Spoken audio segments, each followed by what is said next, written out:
Hello student, welcome to success coaching centre biology classes online. आप सभी लोगों का रिवीजन क्लास में स्वागत है। और आज हम लोग पढ़ेंगे स्ट्रक्चर ऑफ पोलन सैक। ठीक है, परागधानी की जो रचना होती है उसके बारे में हम लोग पढ़ेंगे, थोड़ा सा डिस्कस करेंगे क्योंकि ये एग्जाम में काफ़ी बार पूछा गया है, इससे रिलेटेड कई सारे प्रश्न। ठीक है, हम इसके ऊपर बात करते हैं। हमने कल देखा था कि जो स्टामेंस होता है उसकी क्या रचना होती है। हमने कहा था कि जो परागकोश होता है उसकी रचना कैसे होती है। हमने कहा था एक द्विपिंडी परागकोश में मुख्यतः 4 परागधानियां होती हैं और एक पिंडी परागकोश में 2 परागधानियां होती हैं। कल इतनी बातें हमने की थी। ठीक, आज हम लोग उन्हीं परागधानियों पर या फिर लघु बीजाणुधानियों पर आगे बढ़ते हैं। हम जानते हैं कि एक परागधानी में मुख्यतः 2 भाग हो सकते हैं। एक परागधानी में मुख्यतः 2 भाग हो सकते हैं। नंबर 1 की अगर हम लोग बात करते हैं तो परागधानी का आवरण। ठीक है, सबसे बाहर की ओर अगर हम लोग देखेंगे परागधानी के बारे में तो परागधानी में 2 चीजें पाई जाती हैं। सबसे बाहर की ओर होता है इसकी भित्ति। परागधानी में सबसे बाहर की ओर होती है इसकी भित्ति, जिसे हम लोग बोलते हैं पोलन सैक, पोलन सैक वाल। ठीक है, या फिर इसे हम लोग माइक्रो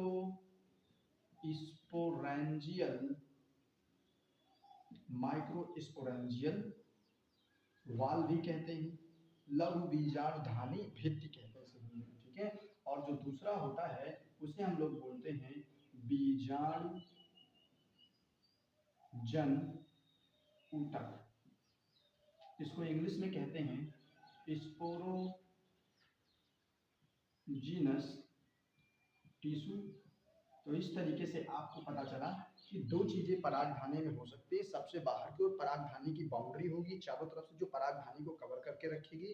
और दूसरी बात अगर हम लोग बोलते हैं तो स्पोरोजिनस टिश्यू, जो कि परागधानी के अंदर भरा होता है। ठीक, तो यहाँ पे जो परागधानी की भित्ति है इसमें कई सारी लेयर हो सकती हैं। ठीक है, इसके बारे में हम लोग एक एक करके बात करते हैं। नंबर 1 पर जब हम बात करते हैं तो सबसे बाहर की ओर हमको मिलता है एपिडर्मिस। ठीक है, एपिडर्मिस होती है। ठीक है, आप सबको पता है एपिडर्मिस के बाहर सबसे बाहर जो भी लेयर होती है उसे हम लोग प्लांट के केस में एपिडर्मिस कहते हैं। फिर इसके अंदर अगर आप लोग जाते हैं तो आपको एपिडर्मिस के अंदर आपको एंडोथीसियम मिल जाता है। ठीक है, इसके बाद आपको मिलता है एंडोथीसियम, दूसरा लेयर हो जाता है एंडोथीसियम। अब इसके बाद आप लोग तीसरे नंबर पर जाते हैं तो आपको मिडिल लेयर मिलता है। मिडिल लेयर जो कि लगभग 3 से 5 लेयर का होता है, ठीक है।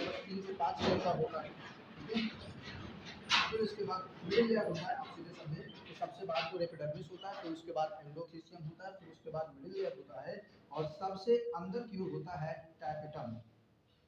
ठीक है, सबसे अंदर की ओर होता है टैपेटम। ठीक, तो इस तरीके से जो पोलन सैक है उसमें लेयरिंग होती है। फिर उसके बाद अब हम लोग बात करते हैं स्पोरोजिनस टिश्यू की। तो स्पोरोजिनस टिश्यू के अंदर होता क्या है, देखिए जो सबसे इंपॉर्टेंट पार्ट होता है स्पोरोजिनस टिश्यू में वो होता है spore mother cell, microspore mother cell. Microspore mother cell, ठीक है, माइक्रो स्पोर मदर सेल होती है। ये जो माइक्रो स्पोर मदर सेल है इसे हम लोग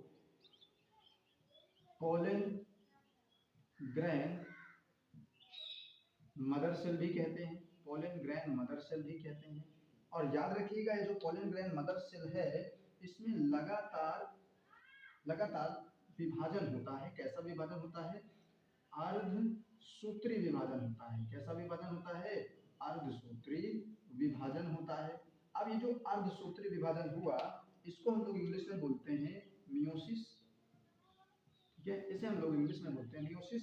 अब याद रखिएगा एक माइक्रोस्पोर मदर सेल में या एक पोलन ग्रैन मदर सेल में जब एक अर्धसूत्री विभाजन होता है तो टोटल 4 माइक्रोस्पोर बनते हैं। टोटल 4 माइक्रोस्पोर बनते हैं। टोटल 4 माइक्रोस्पोर बनते हैं। इन माइक्रोस्पोरों को हम लोग पोलन ग्रैन भी कहते हैं। इन्हें हम लोग पोलन ग्रैन या फिर हिंदी में अगर बात करें तो इसे हम लोग परागकण या लघु बीजाणु भी कहते हैं। ठीक है, तो इस तरीके से आपको पता चला कि जो एक मैच्योर पोलन सैक है एक परिपक्व परागधानी है उसमें मुख्यतः दो चीजें हो सकती हैं। नंबर 1 पर परागधानी की भित्ति और नंबर 2 पर बीजाणुजन ऊतक। जो बीजाणुजन ऊतक होता है उसमें बहुत सारी माइक्रोस्पोर मदर सेल भरी होती है। माइक्रोस्पोर मदर सेल में लगातार अर्धसूत्रीय विभाजन होता है जिसके फलस्वरूप लघु बीजाणुओं का निर्माण होता है, परागकणों का निर्माण होता है। ठीक है, यहाँ पर देखेंगे तो एपिडर्मिस, एंडोथीसियम, मिडिल लेयर और टैक्टम कई सारे लेयर हैं। ठीक है, अब देखिए ये जो एपिडर्मिस होती है ये सबसे बाहर होती है।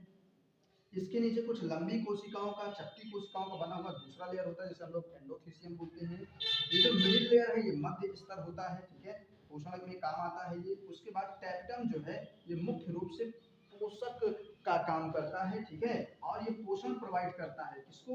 माइक्रोस्पोर मदर सेल को या फिर पोलन ग्रेन मदर सेल को। ठीक है, या फिर ये इनको भी पोषण प्रदान करता है कि जो टैक्टम है वो पोलन ग्रेन का भी पोषण करते हैं। क्योंकि आप सबको पता होना चाहिए कि परागकण परागकोश से निकलने से पहले परागधानी के अंदर ही विकसित होते हैं थोड़ी ज्यादा। ठीक है, थोड़ा सा मात्रा में विकसित होते हैं जिससे वो एक कोश की अवस्था से दुई कोश की अवस्था में चले जाते हैं। याद है आपको मैंने पढ़ाया था सोमैटिक सेल, जनरेटिव सेल। ठीक है, सोमैटिक सेल जो होती है वो काफी बड़ी होती है, उसका काई केंद्रक होता है, सोमैटिक न्यूक्लियस बोलते हैं उसे। ठीक है, उसे हम लोग ट्यूब न्यूक्लियस भी बोलते हैं। जो छोटी कोशिका होती है उसे जनरेटिव कोशिका कहते हैं, जनरेटिव सेल कहते हैं, उसके केंद्र को जनरेटिव न्यूक्लियस कहते हैं। जिससे आगे चल करके पोलन ट्यूब में नर युग्मकों का निर्माण होता है, दो मेल गैमीट का फॉर्मेशन होता है वहाँ पे। ठीक है, तो ये हमने बात की थी। इस तरीके से आप लोग देखें। अब यहाँ पर एक चीज देखें, आपको मैंने कल बताया था एक छोटा सा डायग्राम जो कि परागकोश का था, कुछ इस तरीके का वो स्ट्रक्चर था। ठीक है, यहाँ पे मैं रफ डायग्राम बना रहा हूँ तो बहुत अच्छा चित्र नहीं बन पा रहा है, लेकिन आप लोग याद रखिएगा कि जो चित्र होता है वो कुछ इसी तरीके का होता है। ठीक है, इस तरीके से यहाँ पे चार कोने दिखाए थे मैंने आपको। मैंने कहा था एक परागधानी यहाँ, एक परागधानी यहाँ, एक परागधानी यहाँ, एक परागधानी यहाँ। इस तरीके से चार परागधानियां आपके पास होती हैं एक द्विपिंडीय परागकोश में। अब देखिए ये जो परागधानी है इसी में चारों तरफ अपना लेयरिंग होगा, अपनी कवरिंग होती है। ठीक है, तो ये जो एंडोथीसियम होती है वो जहां पर दो परागधानियां या फिर ये कह लीजिए कि जहां पर परागकोश के दो पिंड आपस में जुड़े होते हैं वहां पर जो एंडोथीसियम होती है वो थोड़ा सा पतली हो जाती है। मैंने कहा कि जो एंडोथीसियम ये वाली जो लेयर है इसे हम कह रहे हैं एंडोथीसियम। ठीक है, ये जो एंडोथीसियम है जहां पर परागधानी या फिर परागकोश के पिंड आपस में मिल रहे होते हैं वहां पर एंडोथीसियम थोड़ा सा पतली हो जाती है, थिन हो जाती है, और तब हम इस स्थान को बोल देते हैं स्टोमियम। तब हम इस स्थान को बोलते हैं स्टोमियम। और इसी स्टोमियम से इसी जगह से परागकोश फटता है और परागधानी में भरे हुए परागकण बाहर रिलीज हो जाते हैं। ठीक है, तो हमने कहा कि जो एपिडर्मिस है वो सुरक्षात्मक कवरिंग का काम कर रहा है, आवरण का काम कर रहा है। फिर उसके अंदर जो है वो एंडोथीसियम है। एंडोथीसियम क्या है? नॉर्मल अवस्था में काफी बड़ी बड़ी कोशिकाओं का बना होता है, लेकिन जब परागधानी पूरी तरीके से पक चुकी होती है, परिपक्व हो जाती है, तो उस समय क्या होता है इससे जल का ह्रास हो जाता है। मतलब इसका जल जो है वो वाष्पीकृत होकर के बाहर निकल जाता है जिसके कारण कोशिकाएं सिकुड़ने लगती हैं। और जिन स्थानों पर परागकोश का जो पिंड है वो जुड़ा होता है उसी स्थान पर ये और ज्यादा पतली हो जाती है, जिसके थ्रू क्या होता है परागकोश फट जाता है और परागकण जो अंदर भरे होते हैं वो बाहर रिलीज हो जाते हैं। अंदर की ओर लिखा होता है, लगा होता है मिडिल लेयर। जो मिडिल लेयर है वो 1 से 3 लेयर का बना हो सकता है। ठीक है, फिर उसके नीचे जो है वो टैपिटम है। टैपिटम क्या होता है? पूरी तरीके से पोषक तत्वों से भरपूर होता है और ये पॉलीप्लॉइडी होता है, याद रखिएगा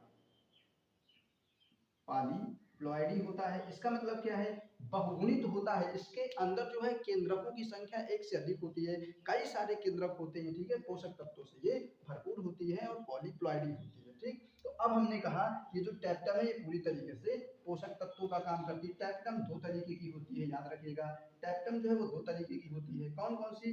टैप्टम मैंने कहा टैप्टम दो तरीके की होती है, दो तरीके की होती है। कौन कौन सी? नंबर 1 की अगर हम लोग बात करते हैं तो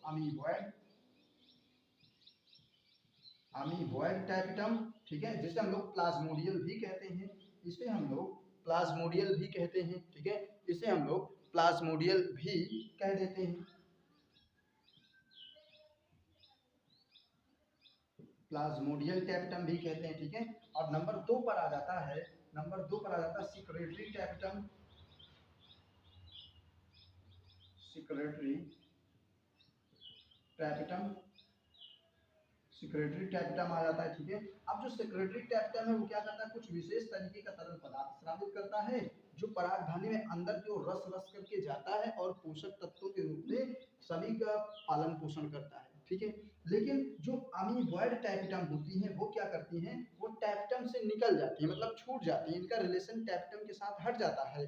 अब ये अमीबा की भांति गति करते हुए परागधानी के अंदर जाती हैं और अंदर जाने के बाद ये फट जाती हैं। फटने के बाद जो भी पोषक तत्व निकलता है उसका उपयोग पोलन ग्रैन मदर सेल कर लेती है या फिर उसका उपयोग पोलन ग्रैन कर लेता है स्वयं, ठीक है, और आगे वृद्धि होती है इनमें, ठीक है। तो इस तरीके से मैंने आपको थोड़ा सा पढ़ाया कि जो पोलन सेल होता है वो क्या होता है, उसका स्ट्रक्चर कैसे हो सकता है।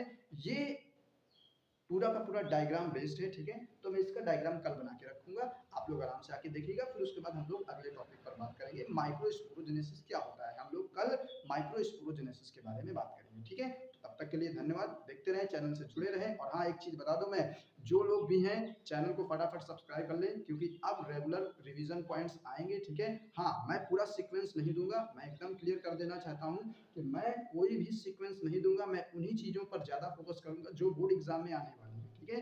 हाँ, ठीक है। तो देखते रहे सभी लोग चैनल को फटाफट, जब तक के लिए गुड बाय।